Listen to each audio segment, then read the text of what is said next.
Saimum series ৬০ হুইউইঘুরের হৃদয়ে পর্ব ৪ China এয়ারলাইন্সের একটা বিমান আকাশে উড়ল জাপানের নাগাসাকি বিমানবন্দর থেকে। ছুটছে বিমান চীনের উদ্দেশ্যে। মাঝারি সাইজের বিমান, লোকে ভর্তি।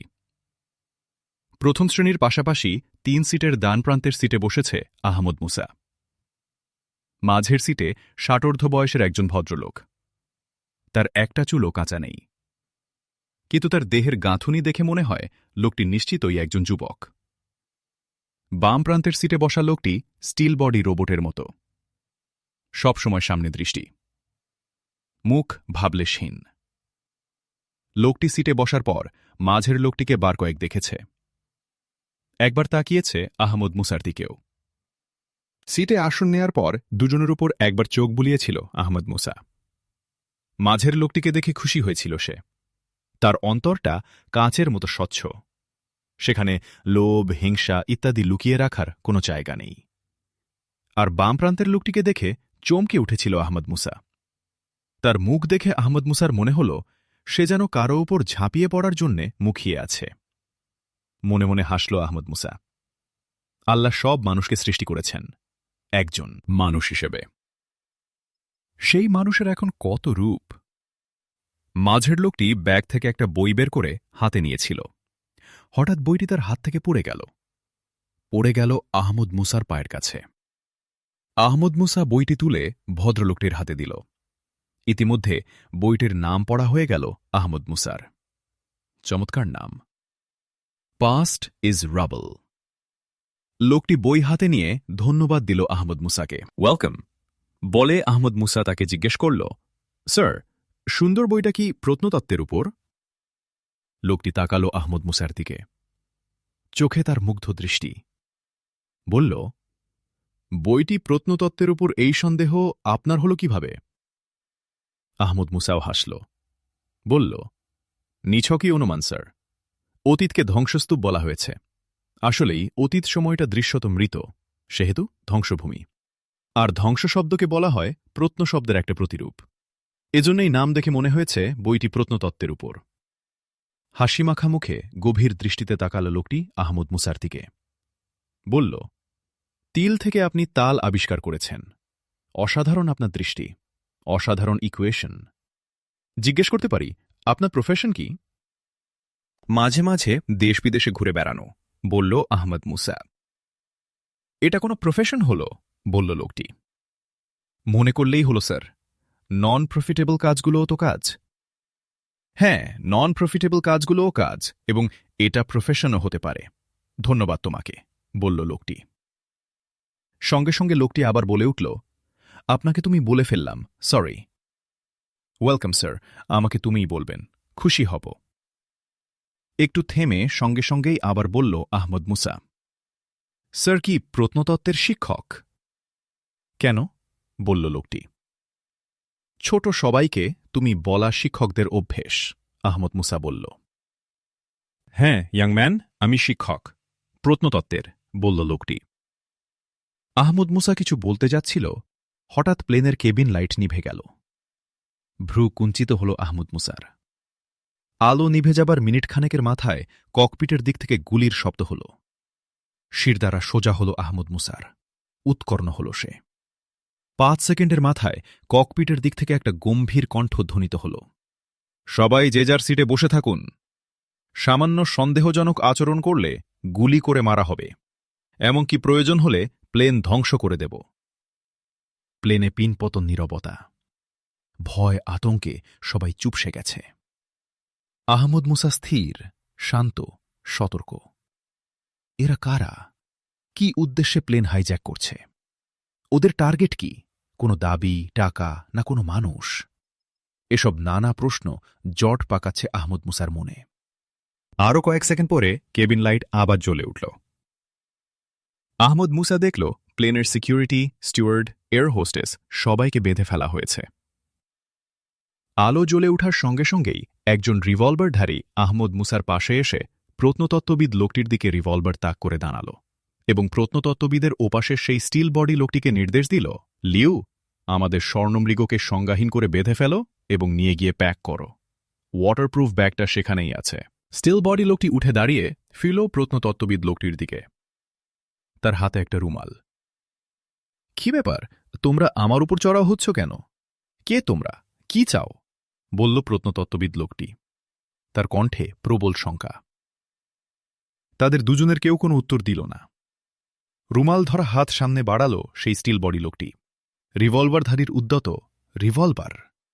তখন আহমদ মুসার আসনের হাতল বরাবর উপরে তার নাকের সমান্তরালে। আহমদ মুসা দেখে নিয়েছে এখানে এ দুজন ছাড়া ককপিটে যাওয়ার করিডোরের মাথায় আর একজন দাঁড়িয়ে আছে। আহমদ মুসা সিদ্ধান্ত নিয়েছে, প্রস্তুত সে। লিউ নামের স্টিল বডি লোকটি ডান হাত দিয়ে প্রত্নতত্ত্ববিদ লোকটিকে সিটের সাথে চেপে ধরে তার হাতের রুমালটি লোকটির নাকে চেপে ধরতে যাচ্ছে। আহমদ মুসার হাত চোখের পলকে উপরে উঠে এল।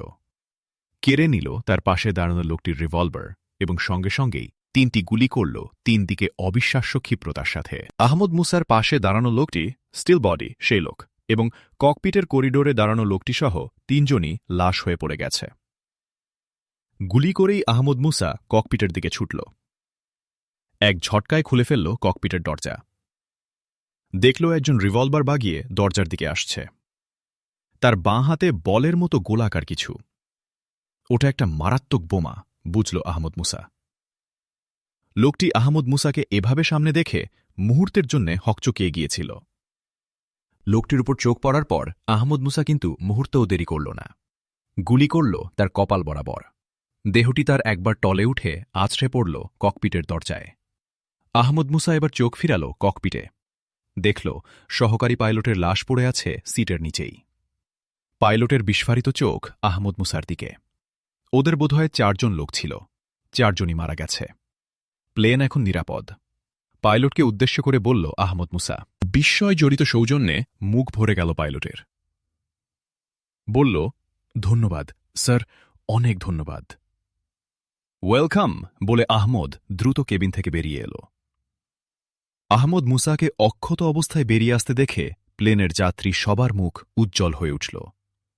তারা ককপিটে গুলির আওয়াজ পেয়ে শঙ্কিত হয়ে পড়েছিল এজন্য যে প্রতিরোধকারী লোকটির কিছু হয়ে গেল কিনা। আহমদ মুসা সকলের দিকে চেয়ে বলল, আলহামদুলিল্লাহ, প্লেন এখন বিপদমুক্ত।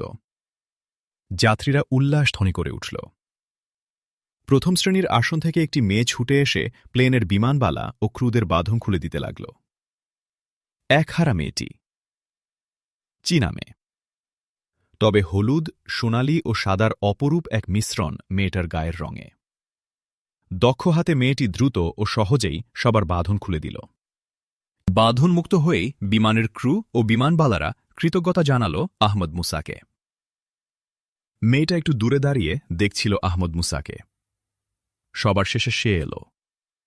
আহমদ মুসাকে ধন্যবাদ দিয়ে বলল, ধন্যবাদ স্যার, এমন শার্প শুটার সিনেমায় দেখেছি, বাস্তবে দেখিনি। কোনো প্রফেশনাল নয় নিশ্চয়? মেয়েটা আহমদ মুসার চোখে চোখ রেখে কথা বলছিল। আহমদ মুসা চোখ নামিয়ে নিয়ে বলল, ঠিক ধরেছেন আপনি। কিভাবে ধরলেন? প্রফেশনালরা আরও একটু বিবেচক হয়, আপনার মতো এমন বেপরোয়া হয় না, বলল মেয়েটি। বেপরোয়াকে কিন্তু মানুষের একটা খারাপ বৈশিষ্ট্য মনে করা হয়, আহমদ মুসা বলল। সব ক্ষেত্রে নয়। এই দেখুন, আপনি বেপরোয়া না হলে আজকের প্লেনটা বাঁচত না, বলল মেয়েটি। বাঁচত না কেমন? ওদের উদ্দেশ্য পূরণ হলে ওরা প্লেন ও যাত্রীদের নিশ্চয় ছেড়ে দিত, আহমদ মুসা বলল। এটা সাধারণ নিয়ম, এর ব্যতিক্রম তো হতে পারে। অনেকে তাদের কাজের কোনো সাক্ষী রাখা পছন্দ করে না, বলল মেয়েটি। সাংঘাতিক কথা বলেছেন। এরা কি তেমন কেউ? আহমদ মুসা কথাটি বলল মেয়েটির দিকে তাকিয়ে। তীক্ষ্ণ দৃষ্টি আহমদ মুসার। মেয়েটি সেদিকে তাকিয়ে যাবার জন্য পা তুলে বলল, আমি একটা সম্ভাবনার কথা বলেছি, সুনির্দিষ্ট কিছু নয়, বলে মেয়েটি আহমদ মুসাকে আর কিছু বলার সুযোগ না দিয়ে তার সিটের দিকে চলে গেল। আহমদ মুসা আর কথা বাড়াল। সে বিস্মিতও হল কিছুটা। আহমদ মুসাও ঘুরে দাঁড়াল সিটে ফেরার জন্যে। মাইক্রোফোনে প্লেনের ক্যাপ্টেনের কণ্ঠ ভেসে এল। বলা হল, ভদ্রমহিলা ও ভদ্রমহোদয়গণ, আনন্দের সাথে ঘোষণা করছি প্লেন এখন নিরাপদ। ডেস্টিনেশনের দিকে এগিয়ে যাচ্ছে। আপনারা দেখেছেন একজন ভদ্রলোকের অসীম সাহসিকতায় প্লেন সহ আমরা এখন নিরাপদ। সবার পক্ষ থেকে তার প্রতি আমাদের অন্তহীন কৃতজ্ঞতা। আমরা আমাদের কর্তৃপক্ষকে জানিয়েছি, তাকে স্বাগত জানাবার জন্য তারা অপেক্ষা করছেন। আপনাদের যাত্রা শুভ হোক। ধন্যবাদ সকলকে। আহমদ মুসা তার সিটের সামনে গিয়ে দাঁড়াতেই সেই প্রত্নতত্ত্ববিদ ভদ্রলোক সিট থেকে উঠে দাঁড়িয়ে জড়িয়ে ধরল আহমদ মুসাকে। বলল, বাবা, তুমি আমার জীবনমান সব বাঁচিয়েছ। কান্নায় ভেঙে পড়ল ভদ্রলোকের কণ্ঠ। আহমদ মুসা আস্তে আস্তে তাকে সিটে বসিয়ে নিজে বসে বলল, স্যার, এই বাঁচাবার এখতিয়ার আল্লাহর, মানে ঈশ্বরের। অপাত্রে প্রশংসা যাওয়া ঠিক নয় স্যার। আহমদ মুসা বলল। সিটে হেলান দিয়ে চোখ বুজেছিল প্রত্নতত্ত্ববিদ ভদ্রলোক। কয়েক মুহূর্ত পর চোখ খুলল। বলল, তুমি যা বলছ তা খুব বড় মানের লোকেরাই বলতে পারে এ কথা। তুমি কে, জানতে পারি কি? আহমদ মুসা কিছুক্ষণ চুপ করে থাকল। পরে ধীরে ধীরে বলল, স্যার, অনেক পরিচয় আছে যা কোনো এক নামে প্রকাশ করা যায় না। প্রত্নতত্ত্ববিদের মুখ গম্ভীর হয়ে উঠল। বলল, তোমার নামের ক্ষেত্রে নিশ্চয় সেরকম কোনো কারণ নেই?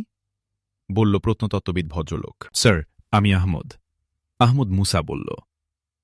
মুসলিম? হ্যাঁ, আমিও এটাই অনুমান করেছি, ভদ্রলোক বলল। কিভাবে? বলল আহমদ মুসা। তুমি প্লেনের সিটে বসার সময় কয়েকটা আরবি শব্দ উচ্চারণ করেছিলে, ভদ্রলোক বলল। আপনি আরবি ভাষা জানেন? বলল আহমদ মুসা। অনেক ভাষার সাথেই প্রত্নতত্ত্ববিদদের পরিচয় থাকতে হয়। তার উপর আরবি মানব সভ্যতার কেন্দ্রস্থলের ভাষা।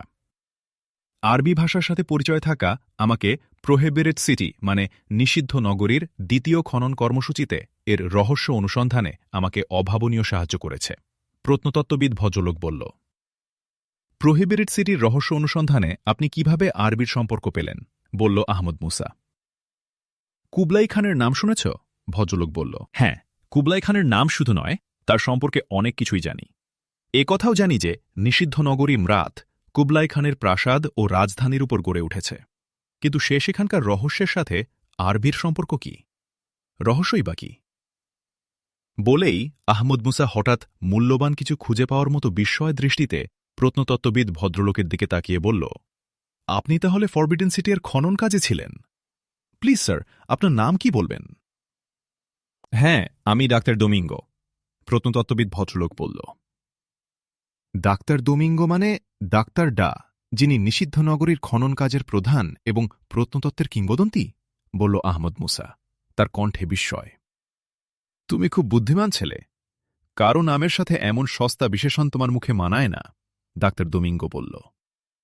কিছু বিশেষণ সস্তা শোনালেও তা আসলে মানুষের পরিচয় জ্ঞাপক। এর প্রয়োজন আছে স্যার।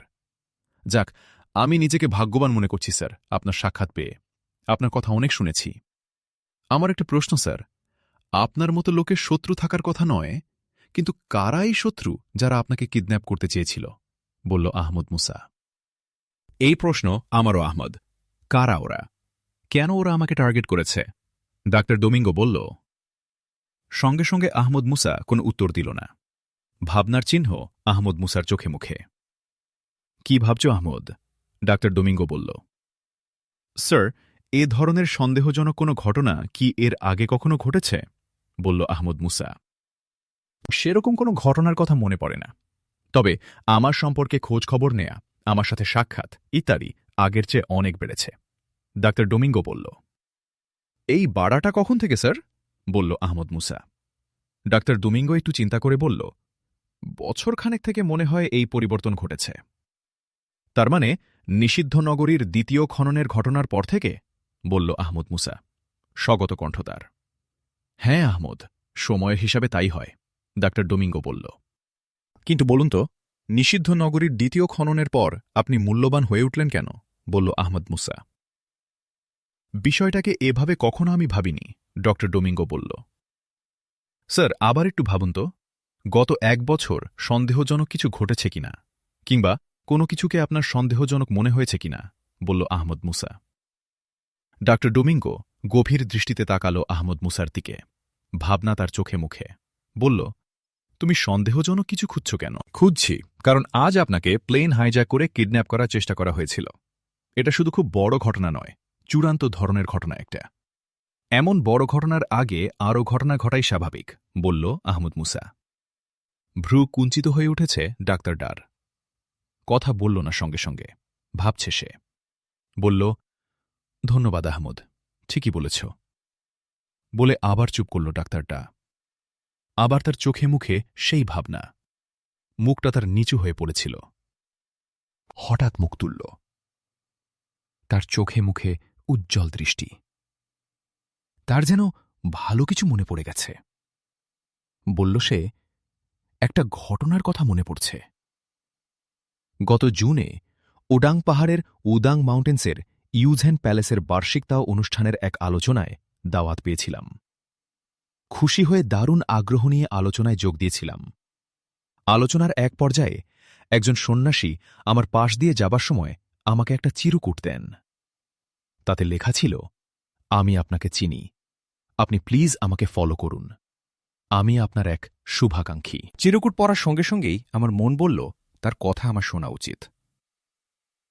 টয়লেটের কথা বলে আমি হলরুম থেকে বেরিয়ে এলাম। আমি বেরিয়ে এলাম হলের লবিতে। দেখলাম সন্ন্যাসীটি লবি থেকে বেরিয়ে যাচ্ছেন। আমিও তাকে অনুসরণ করলাম। তিনি আমাকে দুর্গম এক পাহাড়ি পথে নিচে নিয়ে এলেন। তিনি আমাকে পৌঁছে দিলেন বেইজিংয়ে। পাহাড় থেকে নেমে তিনি আমাকে বলেছিলেন, স্যার, আপনাকে কিডন্যাপ করার জন্যই এখানে আনা হয়েছিল। পাহাড়ে উঠার আগেই আপনাকে কিডন্যাপ করার কথা ছিল, কিন্তু একটা অসুবিধার জন্য তা পারেনি। ফেরার সময় পাহাড় থেকে বেরুবার পথে আপনাকে কিডন্যাপ করা হতো। সন্ন্যাসীটি তার কোনো পরিচয় আমাকে দেয়নি। এত বড় ঘটনা আপনি ভুলে গিয়েছিলেন কিভাবে? বলল আহমদ মুসা। তার চিরকুটকে আমি বিশ্বাস করতে পারলেও তার সব কথা আমার বিশ্বাস হয়নি। আমাকে কেউ কিডন্যাপ করবে কোন কারণে?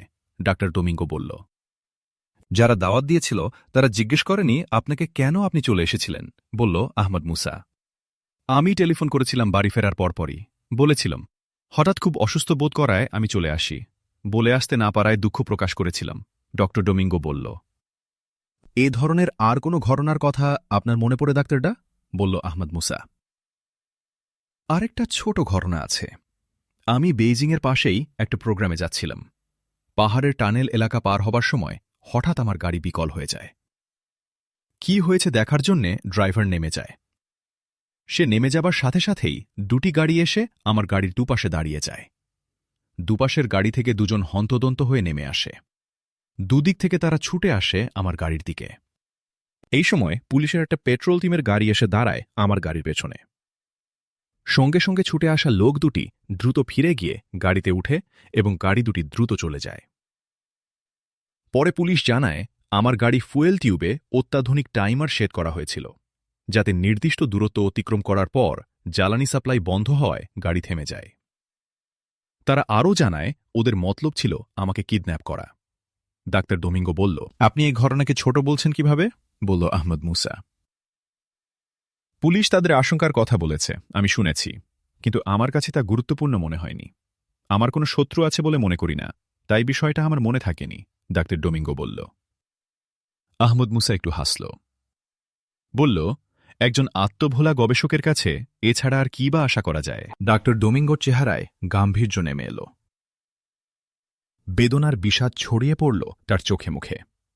বলল, আমি দুঃখিত। আমি বুঝতে পারছি আমি ভুল করেছিলাম। আরও বুঝতে পারছি আহমদ, আজকের দুনিয়ায় বাঁচার জন্যে আমাদের মতো লোকরা সত্যিই অনুপযুক্ত। ভেজা কণ্ঠস্বর ডাক্তার ডোমিঙ্গোর। দুঃখিত স্যার, আপনি বিশ্বাসী থেকে একেবারে অবিশ্বাসী হয়ে গেলেন।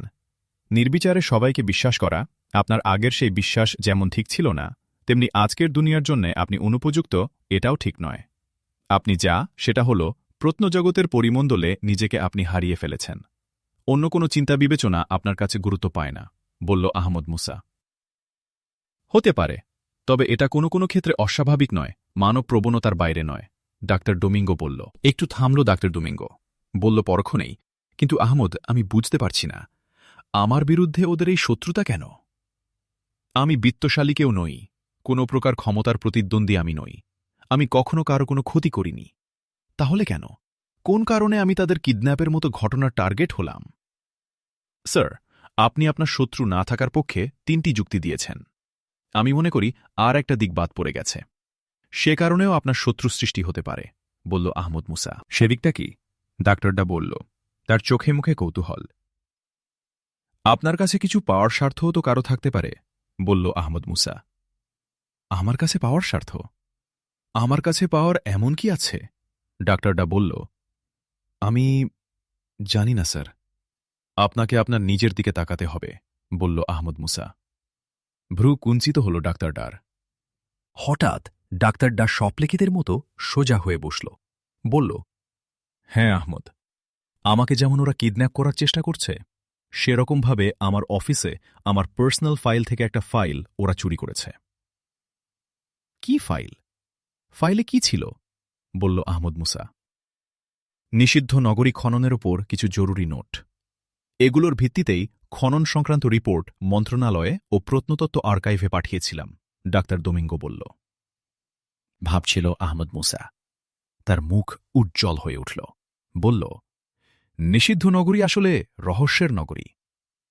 এমন কিছু রহস্য কি আপনি পেয়েছিলেন যা সীমাহীন লোভ জাগাতে পারে কারো মনে? হাসল ডাক্তার। ডাক্তার বলল, প্রতাপশালী সম্রাট কুবলাই খানের রাজধানী ও প্রাসাদের উপর তৈরি ফরবিডেন সিটি 500 বছর চীনের রাজধানী ছিল।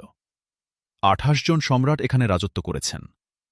এখানে সীমাহীন লোভ জাগানোর মতো অনেক কিছুই আছে। ধন্যবাদ স্যার। সে লোভনীয় বিষয় কারো টার্গেট হতে পারে, কিন্তু আপনি টার্গেট হলেন কেন? বলল আহমদ মুসা, চোখে তার অনুসন্ধিৎসু। আমি জানি না, ডাক্তার ডোমিঙ্গো বলল।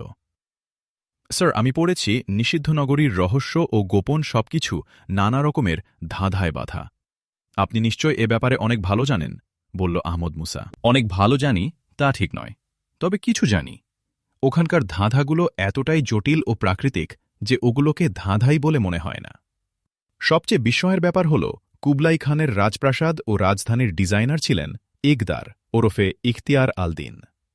কুবলাই খান তার রাজধানীর নির্মাণে মুসলিম স্থপতি ও কারিগরদের নিয়োগ করেন। মুসলিম ডিজাইনার, কারিগর ও স্থপতিরা তাদের নির্মিত প্রাসাদ রাজধানীতে যে ধরনের ধাঁধার ব্যবহার করেন, সেই জটিল ও প্রাকৃতিক ধাঁধার অনেক ফরবিডেন সিটির রহস্য ও গোপনীয়তা রক্ষায় ব্যবহার করা হয়, ড ডোমিঙ্গো বলল। আহমদ মুসা তাকিয়েছিল ডাক্তার ডোমিঙ্গোর দিকে। তার চোখে মুখে বিস্ময়। কথা বলার জন্য মুখ খুলেছিল আহমদ মুসা। এ সময় কেবিন মাইক্রোফোনে ধ্বনিত হল ক্যাপ্টেনের কণ্ঠ।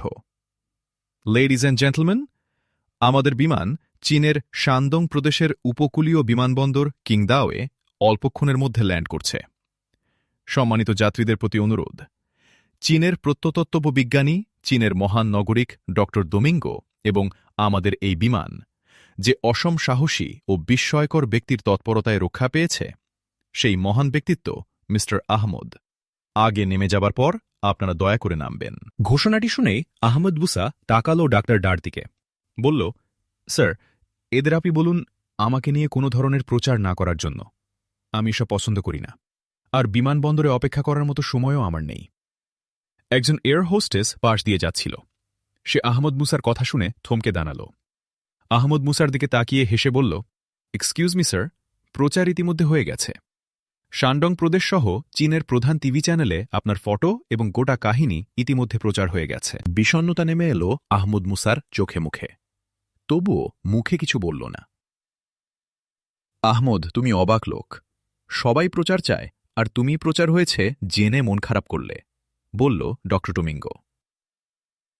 ল্যান্ড করল বিমান। 3টি চাকার উপর ভর করে বিমান ছুটছে ল্যান্ডিং গ্যাংওয়ের দিকে। পাহাড়ের মাথায় চারদিকে লেক ঘেরা বিশাল, সুন্দর, পুরাকীর্তির মতো একটা প্রাসাদ। বিশাল হলঘর, অন্ধকার। কালো কাপড়ে আবৃত কালোর চেয়ে কালো ছায়ামূর্তিরা হাঁটু মুড়ে ফ্লোরের কার্পেটের উপর বসে। হলের শুরুর প্রান্তে একটা বেদির উপর শূন্যে ঝুলছে একটা সবুজ ড্র্যাগন আকৃতির তলোয়ার। গোটা হলের পিনপতন নীরবতা ভেঙে একটা ঘোষণা ধ্বনিত হল, হুঁশিয়ার, মহান জুয়ান উ আবির্ভূত হচ্ছেন। ঘোষণার সাথে সাথে উপরের অন্ধকার থেকে বেদির উপর নেমে এল সিংহাসনাকৃতির চেয়ারে বসা লাল কাপড়ে আবৃত একজন মানুষ। হলুদাব মুখ, একটু বেশি পোলিশড, ফর্মাল। জোয়ান এর কাল্পনিক ছবির সাথে যথেষ্ট মিল আছে। জোয়ান হু চীনের কিং বদন্তির যোদ্ধা, মিস্ট্রিয়াস ওয়ারিয়র। তার হাতের তলোয়ার, যা তিনি পেয়েছিলেন এক দৈব পুরুষের কাছ থেকে, একেবারেই অজয়। যে কোনো যুদ্ধে জয় ছিনিয়ে আনতে পারে এই তলোয়ার। জোয়ান ভুর চেয়ার বেদির উপর স্থির হবার সঙ্গে সঙ্গে ঝুলন্ত তলোয়ার তার হাতে চলে এলো। ঠোঁট নড়ে উঠল জোয়ান উর। মাইক্রোফোনের মতো যান্ত্রিক গলায় ধ্বনিত হল, আমি জোয়ান উ। ২৭ শৃঙ্গের ৭৭ কিলোমিটার জুড়ে বিস্তৃত ২,০০০ মন্দির ও প্রাসাদের মহাপবিত্র ভুদাং মাউন্টেন্স আমার, চীনের পবিত্র আত্মা মানুষের। আবার চীনের ভূমি উডাঙ্গের। আমার আবির্ভাব উডাঙ্গের ৩২১ বর্গমাইল এলাকায় পবিত্র সাম্রাজ্য প্রতিষ্ঠার জন্যে। এটা হবে চীনের হৃদয় এবং এ হৃদয় হবে এক পবিত্র সাম্রাজ্য। অর্থবিত্তের মহাকেন্দ্র হবে ভুদাং মাউন্টেন্সের এই পবিত্র সাম্রাজ্য। এই সাম্রাজ্য পরিণত হবে চীনের মহাসাম্রাজ্যে। অপবিত্র আত্মারা চীন ছাড়বে, তাদের জন্য চীন নয়। তাই উডাং চায় অঢেল বিত্ত সম্পদ। বিত্তের সন্ধান আমি পেয়েছি নিষিদ্ধ নগরীর মাটির তলে। তা উদ্ধারের কাজ শুরু হয়েছে, কিন্তু সোনার ডিম পাড়া রাজহাঁস এখনও আমাদের নিয়ন্ত্রণে আসেনি। তার মগজেই আছে নিষিদ্ধ নগরীর মাটির তলার কুবলাই খানদের সীমাহীন সম্পদের চাবিকাঠি। সোনার হাঁসটি তৃতীয়বারের মতো হাত ফসকে বেরিয়ে গেছে। নিষিদ্ধ নগরী থেকে কুবলাই খানের ধনভাণ্ডার উদ্ধারের দায়িত্ব যাদের দিয়েছিলাম তারা ব্যর্থ হয়েছে। তাই তোমাদের ডাকা। তোমরা উড্ড্যাঙ্গের প্রাণসাধক ও সংগ্রামী কুংফু বাহিনীর নেতা। নির্দেশ দিচ্ছি সকল বাধা ধ্বংস করে সোনার হাঁস ডক্টর ডাকে ছিনিয়ে নিতে। তাকে জীবিত আমি চাই। এই দায়িত্ব তোমাদের আমি দিচ্ছি। তার কথা শেষ হতেই অন্ধকারে হাঁটু মুড়ে মাথা নিচু করে বসে থাকা কালো কাপড়ে আবৃত লোকগুলো ঝুঁকে পড়ে মাথা মাটি পর্যন্ত নিয়ে বাউ করল। জোনউ যেভাবে এসেছিল সেভাবেই আবার অন্তর্হিত হয়ে গেল। অন্ধকার হলো থেকে সবাই এক এক করে বেরিয়ে গেল হলুটি পাহাড়ের শীর্ষদেশে। হোলের ৩ দিকে শত শত ফিট গভীর গিরিখাদ, একদিকে সিঁড়ি, দীর্ঘ সিঁড়ি, শতধাপের সিঁড়ি। সিঁড়ির গোড়ায় প্রশস্ত ল্যান্ডিংয়ে এসে দাঁড়াল হোলো থেকে নেমে আসা কালো কাপড়ে মোড়া লোকগুলো। তাদের মধ্যে একজন ল্যান্ডিংয়ের এক প্রান্তে একটা বেদির উপর দাঁড়িয়ে বলল, জোয়ান উ কুংফু বাহিনীর সম্মানিত নেতৃবৃন্দ, আমাদের লর্ডের কি নির্দেশ তা আপনারা জেনেছেন। এখন কে প্রথম এগিয়ে আসবেন এ নির্দেশ পালনের জন্য? জোন উ কুংফু বাহিনীর উড্ডাং পাহাড়ের একটা গোপন বাহিনী, যারা লর্ড জোয়ান ওর কর্মসূচি বাস্তবায়নের জন্য নিয়োজিত। রাজনৈতিক, সামাজিক, অর্থনৈতিক, সাংস্কৃতিক প্রভৃতি বিভিন্ন বাহিনীর মধ্যে সবচেয়ে গুরুত্বপূর্ণ সামরিক বাহিনী। হলের সভায় যারা এসেছিল তারা সামরিক গ্রুপেরই নেতৃবৃন্দ, আর যে বেদিতে দাঁড়িয়ে তাদের উদ্দেশ্যে কথা বলল সে উড্ডাং ডায়মন্ড হলের শীর্ষ কুংফু গুরু হুইদাই। সে এই সামরিক গ্রুপের কমান্ডারও। জোন বুয়ের কথা শেষ হতেই সবাই প্রায় একসঙ্গে হাত তুলল, বলল, আমি প্রস্তুত। ধন্যবাদ সকলকে, আপনারা লর্ড জোন বুয়ের উপযুক্ত সৈনিকের কাজ করেছেন। বলে হুইদাই একজনের দিকে ইঙ্গিত করে বলল, দাচুন, তোমাকেই দায়িত্ব দেয়া হল। লর্ড কথিত সোনার ডিম পাড়া হাঁসকে প্লেনে যে বা যারা বাঁচিয়েছে এবং আমাদের 4 জনকে হত্যা করেছে তাদের ব্যাপারে লর্ড যা বলেছেন সেই কাজ করতে হবে অনতিবিলম্বে। প্লেনে আমাদের উদাং মাউন্টেন্স গোয়েন্দা বিভাগের একজন লোক ছিল। সে ডাক্তার ডাসহ হন্তা লোকটিকে ফলো করছে। বিমানবন্দরেই সে নির্দেশের অপেক্ষা করছে। তুমি তোমার লোকদের এখনই নির্দেশ দাও। লর্ড আমাদের সকলের প্রতি খুশি হন। ধন্যবাদ সকলকে। কথা শেষ করেই হুইদাই আবার সিঁড়ি বেয়ে উপরে উঠতে লাগল। ডাচুন নামতে লাগল নিচে। তার হাতে উঠে এসেছে মোবাইল। কথা বলছে মোবা ইলে। কিংদাও বিমানবন্দর, ভিভিআইপি লাউঞ্জের এক্সিট, দরজার দিকে চোখ রেখে অস্থিরভাবে পায়চারি করছে বিমানবন্দরের একজন নিরাপত্তাকর্মী। নাম গুয়েটিন। তার হাতের মোবাইলটা বেজে উঠল। খুশিতে উজ্জ্বল হয়ে উঠল তার মুখ। মোবাইলটা তুলে নিয়ে ওপারের কথা শুনল গুয়েটিন। ইয়েস করে সব কথা শুনল। সবশেষে বলল, সব বুঝেছি স্যার। লর্ডের ইচ্ছা আমরা অবশ্যই সফল হব। লর্ড সহায় হন, ওপারের কণ্ঠে ধ্বনিত হল। ওপার থেকে কেটে গেল লাইন। মোবাইলের কল অফ করে গুয়েটিন ভিভিআইপি লাউঞ্জের দরজার দিকে চোখ রেখেই একটু আড়ালে সরে গেল। একটা কল করল সে। বলল, নতুন মিশন, হাই প্রোফাইল। তোমরা 8 জন পার্কিং প্লেসে চলে এসো এবং আমার নির্দেশের অপেক্ষা করো। মিনিট 10 পর সিকিউরিটির লোকদের পরিবেষ্টিত হয়ে বের হয়ে এলো ডক্টর ডোমিঙ্গো। তার পাশে আহমদ মুসা। এয়ারলাইন্সের বড় বড় কর্মকর্তারা রয়েছে তাদের সাথে। তারা নিচে নামল, এগোলো কার পার্কিংয়ের দিকে। ডক্টর ডোমিঙ্গো ভিভিআইপি লাউঞ্জের নিরাপত্তা প্রহরী এবং সে জোন ওয়ের কুংফু সশস্ত্র বাহিনীর একজন নিবেদিত প্রাণকর্মী। সবার সাথে ডক্টর ডোমিঙ্গো ও আহমদ মুসা কার পার্কিংয়ে নেমে গেলে গুয়েটিন ছুটল কার পার্কিংয়ের উপরের কাঁচের দেয়ালটার দিকে। এখান থেকে কার পার্কিংয়ের গোটা আন্ডারগ্রাউন্ড এলাকা চোখে পড়ে। সে দেখল তাদের লোক ৮ জনই এসে গেছে। বিমানবন্দর নিরাপত্তাকর্মীর ছদ্মবেশে তারা পজিশনও নিয়েছে। দেখতে পেল সিকিউরিটি পরিবেষ্টিত হয়ে ডাক্তার ডোমিঙ্গো ও সেই খতরনাক লোক আহমদ মুসা প্রবেশ করছে পার্কিং এরিয়ায়। এগিয়ে নেওয়া হচ্ছে দুজনকে ২ গাড়ির দিকে। গুয়েটিন মুখের কাছে তুলে নিল তার ওয়্যারলেস। পল পল করে বয়ে গেল কয়েকটা মুহূর্ত। ডাক্তার ডাও ও আহমদ মুসার পেছনে দাঁড়ানো সিকিউরিটির লোকদের পেছন থেকে অগ্নিবৃষ্টি করল ৪টি স্বয়ংক্রিয় অস্ত্র। সাইলেন্সার লাগানো অস্ত্রে কোনো শব্দ হল না। সিকিউরিটির ৪ জন লোকই গুলিবিদ্ধ হয়ে পড়ে গেল। গুলিগুলো পয়েন্টেড ছিল। ডাক্তার ডোমিঙ্গোয়ের সিকিউরিটি ৪ জন হত্যাকারীদের গুলি থামল না। হত্যাকারী ৪ জন নিহত হবার পরও গুলি চলল। আহমদ মুসা সঙ্গে সঙ্গে শুয়ে পড়তে না পারলে তার সিকিউরিটিদের মতোই তার দশা হতো। আহমদ মুসা বেঁচে যাওয়ায় দৃশ্যপট পাল্টে গেল। সিকিউরিটির লোকদের হাত থেকে পড়ে যাওয়া একটা রিভলভার তুলে নিয়েছিল আহমদ মুসা।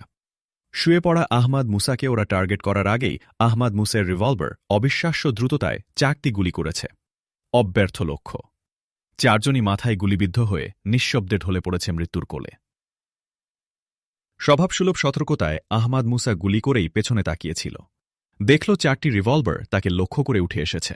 আহমদ মুসা দ্রুত গড়িয়ে ছুটল গাড়ির আড়াল নেয়ার জন্যে। গুলিবৃষ্টিও শুরু হয়ে গিয়েছিল।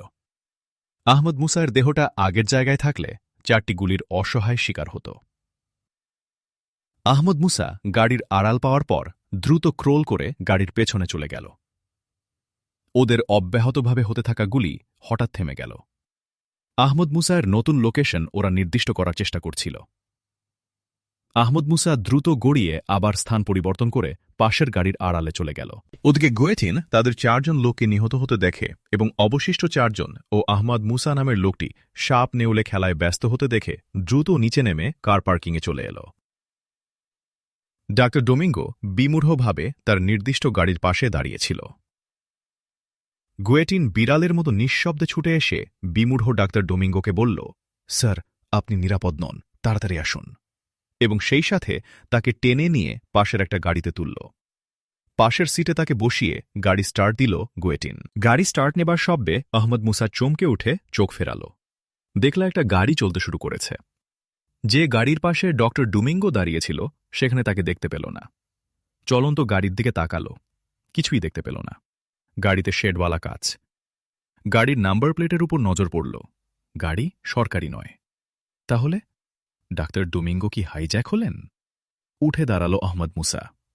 এবার গোটা কার পার্কিং তার নজরে এল।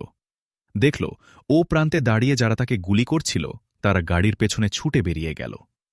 বাইরে গিয়ে ওরাও গাড়িতে উঠবে। উপর থেকে একদল সিকিউরিটি ছুটে এসে কার পার্কিংয়ে প্রবেশ করল। ডাক্তার ডোমিঙ্গো কিডন্যাপ হয়েছেন। ছুটে আসা সিকিউরিটিদের উদ্দেশ্যে একথা বলেই আহমদ মুসা পাশের ল্যান্ড ক্রুজার জিপে উঠে বসল। আহমদ মুসের গাড়ি কার পার্কিং হলের দরজা পর্যন্ত পৌঁছলে বাইরে ব্রাশ ফায়ারের আওয়াজ পেল।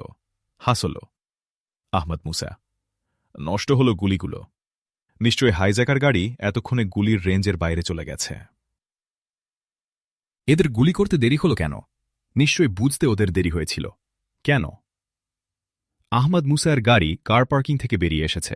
বেপরোয়া তার গাড়ির ইমার্জেন্সি অ্যালার্ম বাজিয়ে দিয়েছে আহমদ মুসা। পুলিশ সিকিউরিটির লোকরা রাস্তা থেকে সরে দাঁড়িয়ে পথ করে দিচ্ছে। শেষ এক্সিটে এসে দাঁড়াতে হল তার গাড়িকে। এই শেষ এক্সিটটার নিয়ন্ত্রণ নিয়েছে সেনা অফিসাররা। তারা আহমদ মুসার গাড়ি ঘিরে দাঁড়িয়ে তাকে গাড়ি থেকে নামতে বলল। নামল আহমদ মুসা। স্ট্যান্ডগান বাগিয়ে আহমদ মুসাকে ঘিরে ফেলল সেনা অফিসাররা। বলল, সব আইনকানুন ভেঙে এভাবে ছুটছেন কেন? কে আপনি? আগের গাড়িটা ফলো করছি। ডক্টর ডোমিঙ্গোকে কিডন্যাপ করা হয়েছে, বলল আহমদ মুসা। ঠিক নয়। আগের গাড়িটা একজন সিকিউরিটি কর্মকর্তার। গাড়িতে ৪ জন যারা ছিল তারাও সিকিউরিটির লোক। তবু গাড়িটা আমরা সার্চ করেছি। ভুল করে সে গাড়ি লক্ষ্যে গুলি চালানো হয়েছিল, একজন সেনা অফিসার বলল। আহমদ মুসা মুহূর্তকাল ভেবে বলল, আপনারা কি গাড়ির ইনার রুফ দেখেছিলেন? সেনা অফিসাররা কথা বলল না। পরস্পর মুখ চাওয়াচাওয়ি করতে লাগল। এই সময় একজন ঊর্ধ্বতন অফিসার ছুটে এল। বলল, সেনা অফিসারদের সরে দাঁড়াতে। বলল, ইনি মিস্টার আহমদ মুসা, আমাদের মহান চীনের একটা প্লেন ও ডাক্তার ডোমিঙ্গোকে বাঁচিয়েছেন। আহমদ মুসা এর দিকে ফিরে বলল, এভাবে আপনি কোথায় যাচ্ছেন স্যার? আহমদ মুসা ডাক্তার ডোমিঙ্গো কিডন্যাপ হওয়ার কথা বলল। ঊর্ধ্বতন সেনা অফিসার হাসল, বলল, উনি কিডন্যাপ হননি, ওখানেই কোথাও লুকিয়েছেন, খোঁজা হচ্ছে। তবু আপনি চাইলে এগিয়ে দেখতে পারেন। কি দেখব? অনেকটা পিছিয়ে পড়েছি, বলল আহমদ মুসা। ভাববেন না, সে যাচ্ছে একটা জরুরি কাজ নিয়ে। তার গাড়ি আমাদের স্যাটেলাইট ট্র্যাকিংয়ে রেখেছে। গাড়িটা কিংদাও জিবো হাইওয়ে ধরে জিবোর দিকে এগিয়ে যাচ্ছে, ঊর্ধ্বতন সেনা অফিসারটি বলল। জিবেরা মানে সুন্দর সুন্দর পাহাড়ি ভিলা, বনবাগান আর তাও মন্দিরের শহর জিবেরা, বলল আহমদ মুসা। হ্যাঁ, আপনি ঠিক ধরেছেন স্যার, সেনা অফিসার বলল। ধন্যবাদ অফিসার। ঊর্ধ্বতন অফিসারটির উদ্দেশ্যে এই ধন্যবাদ শব্দ উচ্চারণ করলেও তার ভ্রু কুঁচকে গিয়েছিল। চোখে মুখে নেমেছিল চিন্তার ছায়া। যদি ওই গাড়িতে ডাক্তার ডোমিঙ্গো নাই থাকেন, তাহলে তো তাদের আমাকে বাধা দেওয়ার কথা। কিন্তু তা না করে আমাকে গাড়িটার পেছনে ঠেলে দিলেন কেন? আর গাড়িটাকে ট্র্যাকিংই বা করা হচ্ছে কেন? সেনা অফিসারটি কি ঠিক আছেন? এসব চিন্তার মধ্যেই আহমদ মুসা গাড়ি আবার স্টার্ট দিল। চলতে লাগল গাড়ি। রিয়ার ভিউতে আহমদ মুসা দেখল ঊর্ধ্বতন পুলিশ অফিসারটি একটা ছোট্ট ওয়্যারলেস মুখের কাছে তুলে নিয়েছে। তার মুখে বিজয়ের মতো খুশির হাসি। আহমদ মুসায়ের চোখ মুখের বিস্ময়ের ছায়াটা আরও গম্ভীর হল। এয়ারপোর্টের বাইরে বেরিয়ে এলো আহমদ মুসায়ের গাড়ি। মন থেকে সকল চিন্তা ঝেড়ে ফেলে আহমদ মুসা সামনের দিকে মনোযোগ দিল। ল্যান্ড ক্রুজার জিপটি নতুন, পাওয়ারফুল তার ইঞ্জিন। হাইওয়েতেও তেমন গাড়ি নেই। ঝড় তুলে এগিয়ে চলল গাড়ি। প্রায় 1 ঘণ্টা সমান গতিতে এগিয়ে চলছে গাড়ি। সামনের গাড়ির দেখা নেই। নিশ্চয় এই গতিতে সামনের গাড়িটা চলছে না। সামনের গাড়ি ও আহমদ মুসার গাড়ির মধ্যে চলা শুরু করার দূরত্বটা সব মিলিয়ে 15 মিনিটের বেশি নয়। এই দূরত্বটা ইতিমধ্যে কভার হবার কথা। তাহলে কি সামনের গাড়িটা ডান বামের অন্য কোনো গন্তব্যে যেতে পারে? সেটা হয়নি। ঊর্ধ্বতন পুলিশ অফিসারটি যা বলেছেন সেটাই ঠিক। দেখা যাক। আহমদ মুসার গাড়ি ছুটে চলছেই। আরও কিছুটা পথ এগোল। আহমদ মুসার অনুসন্ধানী দৃষ্টির সামনে পশ্চিমের দিগন্তে একটা গাড়ির অবয়ব ভেসে উঠল। ধীরে ধীরে স্পষ্ট হল, হ্যাঁ, এটা সেই গাড়ি। খুশি হল আহমদ মুসা। আবার দৃষ্টির আড়ালে চলে গেল গাড়িটা। সামনের এলাকাটা উঁচু নিচু। রাস্তা ও টিলার আড়ালে গাড়িটা হারিয়ে গেল। যতই সামনে এগোল, উঁচু নিচু অবস্থা, টিলার উচ্চতা বাড়তে লাগল। জিবেরা শহরের উপকণ্ঠে পৌঁছে গেল আহমদ মুসার গাড়ি। পাহাড় ঘেরা শহর জিবেরা। আহমদ মুসা স্যাটেলাইট ছবিতে কতকটা আনমনে জিবেরা শহরের ভেতরের দৃশ্য দেখেছে। শহরটাও উঁচু নিচু, নানারকম টিলায় ভরা। শহরের বাড়িগুলো টিলায় অথবা সমতলে তৈরি। বলা যায় প্রত্যেক বাড়ির চারদিকেই বাগান অথবা উন্মুক্ত স্পেস। অধিকাংশ বাড়ি প্রাচীর ঘেরা। শহরে প্রবেশ করল আহমদ মুসার গাড়ি। শহরে ঢুকতে গিয়ে রিয়ার ভিউতে নজর পড়তেই দেখতে পেল একটা গাড়ি আহমদ মুসার গাড়ির পেছনে। শহরের উপকণ্ঠ থেকেই গাড়িটাকে দেখছে আহমদ মুসা তার পেছনে। এই একই দূরত্বে গাড়িটা আহমদ মুসার পেছনে আসছে। গাড়ির ইঞ্জিন দেখার ভান করে আহমদ মুসা মিনিট 5 সময় নষ্ট করল। দেখল পেছনের গাড়িটাও গাছের আড়ালে গিয়ে দাঁড়াল। আহমদ মুসা গাড়ি স্টার্ট দিলে সে গাড়িটাও স্টার্ট নিয়ে আহমদ মুসার পেছনে আসতে লাগল। খুশি হল আহমদ মুসা। গাড়িটা তাকে ফলো করছে এ সম্পর্কে আর কোনো সন্দেহ নেই। খুশি হল কারণ আগের টার্গেট গাড়িটাকে সে হারিয়ে ফেলেছিল। পেছনের ফলো করে আসা গাড়িটা যেহেতু ওদের, তাই টার্গেটকৃত গাড়িওয়ালাদের কাছে পৌঁছার একটা মাধ্যম পেয়ে গেল সে। লক্ষ্যহীনভাবে এগোচ্ছিল আহমদ মুসার গাড়ি। সামনের গাড়ি সে হারিয়ে ফেলেছে। এভাবে গাড়ি খোঁজা নিরর্থক। এখন ভরসা পেছনের গাড়িটা। গাড়িটাকে অনুসরণ করার কৌশলই তাকে নিতে হবে। আহমদ মুসা একটু খোঁজাখুঁজি করে স্থানীয় ধরনের একটা আবাসিক হোটেলের কাছে তার গাড়ি দাঁড় করাল। গাড়ি থেকে নেমে আহমদ মুসা হোটেলের ভেতরে ঢুকে গেল। একটা রুম রিজার্ভ করে লিফটে উপরে উঠে গেল সে। উঠেই আবার অন্য সিঁড়ি দিয়ে নেমে এসে লাউঞ্জের এক প্রান্তে বসল। মিনিট 5 মধ্যেই ছিপছিপে গড়নের স্টিল বডি একজন যুবক দ্রুত কাউন্টারে এল। কি যেন বলল। কাউন্টারের লোকটি দ্রুত কম্পিউটারের দিকে তাকিয়ে সসব্যস্তে কি বলল। যুবকটি খুশি হয়ে কাউন্টারের লোকটিকে বেশ কিছু কথা বলল। কিছু যেন বুঝিয়ে দিল তাকে। ভয়ের চিহ্ন ফুটে উঠল কাউন্টারের লোকটির চোখে মুখে। এদিক ওদিক তাকিয়ে সে হ্যাঁ সূচক মাথা নাড়ল। যুবকটি গোটা লাউঞ্জের ওপর একবার চোখ বুলিয়ে হোটেল থেকে বেরুবার দরজার দিকে এগোল। বেরিয়ে গেল যুবকটি হোটেল থেকে। আহমদ মুসাও স্বাভাবিকভাবে হেঁটে হোটেল থেকে বেরিয়ে গেল। সে পেছনে তাকালে দেখতে পেত আহমদ মুসা হোটেল থেকে বেরুবার সাথে সাথে কাউন্টারের সেই লোকটি তার মোবাইল তুলে নিল মুখের কাছে।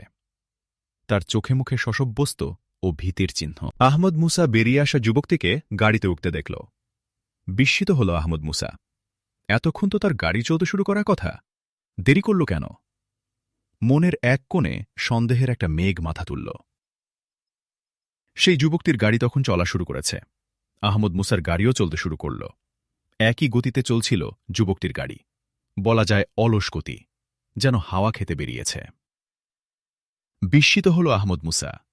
যুবকটি সম্পর্কে যা সে মনে করছে তা কি ঠিক নয়? শহরটি সুন্দর, ব্লকে ব্লকে বাড়ি, রাস্তাগুলো ঢেউ খেলানো, একবার ভেসে ওঠা আবার ডুবে যাওয়া। শহরের রাস্তায় প্রচুর গাড়ি, ফুটপাতে মানুষ যথেষ্ট। যুবকটির গাড়ি ফলো করে যাওয়া যথেষ্ট কষ্টকর। গাড়িটাকে নজরে রাখতে সমস্যা হচ্ছে আহমদ মুসার। আহমদ মুসার গাড়ি শহরের উত্তরের উঁচু অংশে চলে এল। এই অংশে বাড়িঘর আরও কম। বলা যায় প্রত্যেক বাড়ি সুপরিসর ও বাগান ঘেরা অথবা উন্মুক্ত চত্বর ঘেরা। অধিকাংশ ক্ষেত্রেই প্রাচীর ঘেরা নয়। কোথাও কোথাও বাগান চত্বর ১.৫-২ ফুট সুদৃশ্য বেড়া দিয়ে ঘেরা।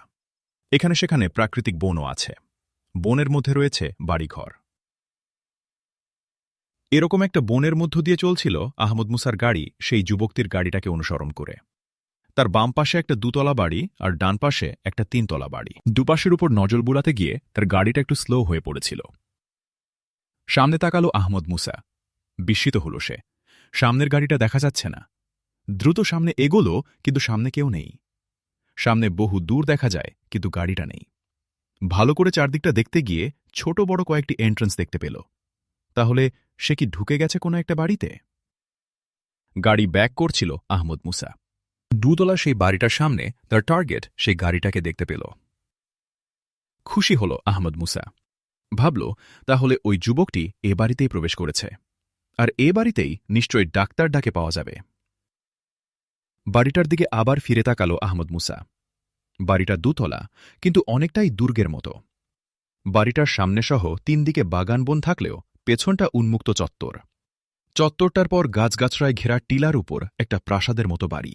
গাড়িটা ২তলা বাড়ির পেছনের চত্বরেই থাকার কথা, কারণ আত্মগোপনের এটাই ছিল ভালো জায়গা। তাহলে সামনে কেন? তাহলে তাকে ফলো করা হয়েছিল যে কারণে তাকে ফলো করা গাড়ির যুবকটি হোটেল পর্যন্ত পৌঁছেছিল এবং চেয়েছিল আহমদ মুসা তাকে ফলো করে, সেই কারণেই কি গাড়িটা চোখে পড়ার মতো স্থানে রাখা হয়েছে? তবে আহমদ মুসার কাছে শেষ পর্যন্ত বড় হয়ে উঠল ডাক্তার ডাকে উদ্ধার এবং কিডন্যাপারদের ঠিকানায় পৌঁছার আনন্দ। আবার তাকালো আহমদ মুসা গাড়ির দিকে। দেখল গাড়িটা চলতে শুরু করেছে। বাড়ির উত্তর দিক ঘুরে গাড়িটা চলল পশ্চিমে চত্বরের দিকে। আহমদ মুসা আর দেরি করল না। গাড়িটা রাস্তার পাশে একটা ঝোপের আড়ালে নিয়ে লাফ দিয়ে গাড়ি থেকে নামল। দ্রুত এগিয়ে আয়রনওয়্যারের বেড়া পার হয়ে বিড়ালের মতো নিঃশব্দে এগিয়ে চলল। বাড়িটার আড়াল নিয়ে সে চত্বরের দিকে এগিয়ে যেতে লাগল। চত্বরটার প্রান্তে গিয়ে আড়াল থেকে উঁকি দিল চত্বরের দিকে। দেখল একজন গাড়িতে ঠেস দিয়ে দাঁড়িয়ে খবরের কাগজ পড়ছে। লোকটি আগের দেখা সেই যুবকটির মতোই, মেদহীন রিজু শরীর, ইস্পাতের মতো পেটা। এক ঝটকায় আহমদ মুসা আড়াল থেকে বেরিয়ে এসে লোকটির সামনে দাঁড়াল। লোকটির হাত থেকে কাগজটি পড়ে গেল। সে তাকালো আহমদ মুসার দিকে। তার চোখে বিস্ময় কিংবা চাঞ্চল্য নেই। কাগজটি তার হাত থেকে পড়ে যাবার সাথে সাথেই তার হাত বিদ্যুৎ বেগে হাতুড়ির মতো ছুটে এল আহমদ মুসার মুখ লক্ষ্যে। আহমদ মুসা তার চেয়ে দ্রুত গতিতে মাথা নিচে নামিয়ে রক্ষা পেল। আহমদ মুসা তার দিকে তীক্ষ্ণ দৃষ্টি না রাখলে মাথাটা সে বাঁচাতে পারত না।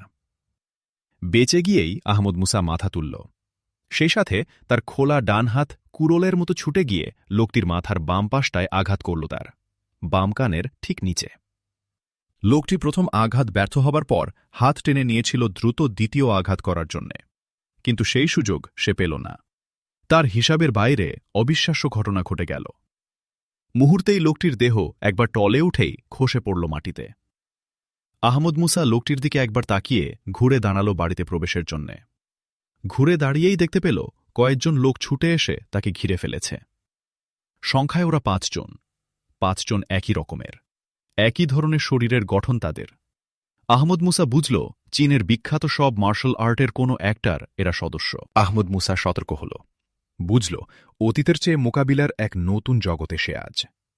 ভাবল চীনের মার্শাল আর্টের শত শত বছরের ঐতিহ্য ও ইতিহাসের কথা। ওরা বৃত্তাকারে ঘিরে ফেলেছিল আহমদ মুসাকে। আহমদ মুসার ভাবনা শেষ হতে পারল না। বৃত্ত থেকে একজন প্রায় উড়ে এসে আহমদ মুসার সামনে পড়ল। মাটিতে পড়ার আগে তার ডান পা আহমদ মুসার কণ্ঠনালী লক্ষ্যে হাতুড়ির মতো ছুকে এল। আহমদ মুসার দেহের প্রতিটি স্নায়ুতন্ত্র ছিল হাই অ্যালার্টে। আহমদ মুসা তার কোমর পর্যন্ত অংশকে লম্বের মতো রুজু রেখে দেহের উপরের অংশকে চোখের পলকে ডান দিকে বাঁকিয়ে নিল। লোকটি আহমদ মুসাকে আঘাত করতে ব্যর্থ হওয়ায় তার পিঠটা মাটিতে গিয়ে আছড়ে পড়ল। পরক্ষণেই দ্বিতীয় আঘাত এল আহমদ মুসার উপর। বৃত্ত থেকে আরেকজন তার দেহটাকে চক্রাকারে ঘুরিয়ে 2 পা সাঁড়াশির মতো ছুড়ে দিল আহমদ মুসায়ের কণ্ঠনালী লক্ষ্যে। 2 পায়ের এই বিপজ্জনক সাঁড়াশি আঘাত এক মোচড়ে ভেঙে দিতে পারে যে কোনো শক্তিমানের কণ্ঠদেশকে মুহূর্তেই। আহমদ মুসা সোজা হয়ে দাঁড়াতেই এই বিপদের সম্মুখীন হল। চিন্তার সময় পেল না সে।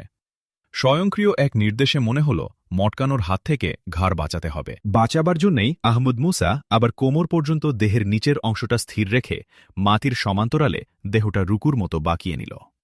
তার পর মুহূর্তেই উড়ে আসা দেহটির একটা অংশ তার বাঁকানো দেহের উপর আছড়ে পড়ল। তার সাঁড়াশি হয়ে আসা 2 পা টার্গেট না পাওয়ায় দেহ নিজের উপর নিয়ন্ত্রণ হারিয়ে ফেলেছিল। আহমদ মুসার উপর এসে পড়া দেহের অংশটা গা থেকে গড়িয়ে পড়লে সে সোজা হয়ে উঠে দাঁড়াল। নতুন কিছু ভাববার আগেই সে দেখতে পেল বাঁ দিক থেকে 2 জন ছুটে আসছে তার দিকে। 2 জনের হাতেই ভয়ঙ্কর 2টি চাইনিজ ড্যাগার। 2 জন একসাথে ছুটে আসছিল সমান্তরালে। তাদের মধ্যে দূরত্ব 1 ফুটের বেশি নয়। আহমদ মুসা প্রস্তুত। সিদ্ধান্ত নিয়ে নিয়েছে সে। পায়ের 5 আঙুলের উপর ভর দিয়ে ওদের দিকে তাকিয়ে স্থিরভাবে দাঁড়িয়েছিল সে। ওরা ফুট 5 দূরে তখন। আহমদ মুসার মাথা নিচের দিকে ছুটে গেল। তার দেহটা ওদের সমান্তরালে তীরের মতো তীব্র গতিতে এসে ছুটে আসা লোক 2 জনের পা চারকিতে আঘাত করল। পাগুলো মাটি থেকে ছিটকে গেল। মাটিতে আছড়ে পড়ল ওদের দেহ।